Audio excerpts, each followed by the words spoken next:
So when I began to spiral out of control, I abused alcohol for quite some time. I did drink and drive often, and again, I don't know how I made it. I don't know how I made it from point A to point B sometimes. I don't remember.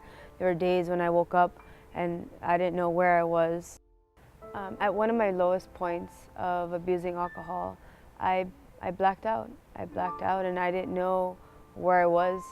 I woke up and I had no clue where I was standing. The reason I turned to alcohol was because I didn't know how to cope. I was angry and I tried to do life alone and I just didn't know what else to do, and that was a temporary fix. It was an easy way to disconnect from my reality at the time. I got into a very toxic and unhealthy relationship that eventually became a domestic violence case.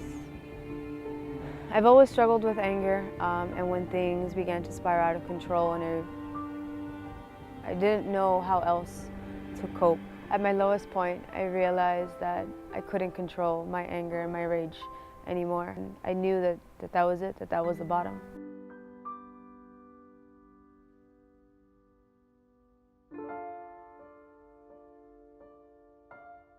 So my best friend was the one that invited me to come to Potential Church, and my very first impressions when I walked through the door was very welcoming, and everybody had a smile on their face and was greeting me. It was bright and early in the morning, and I kind of felt at home here. I felt the Spirit of God the minute that I walked through the door. The worship team here at Potential Church really does touch your heart. They open your heart to the service that's coming. I went to Peru on a missions trip with Potential Church, and that was a life-changing experience. God put the right people on that trip with me, and from then on, it was unbelievable what the change that has occurred. After Peru, I quit abusing alcohol and I got out of the toxic relationship, and I've now made great friends here at the church, and I've met other people here that have helped me along the journey. Pastor Troy's teachings are very realistic and relatable, and in this generation, that's something that we look for.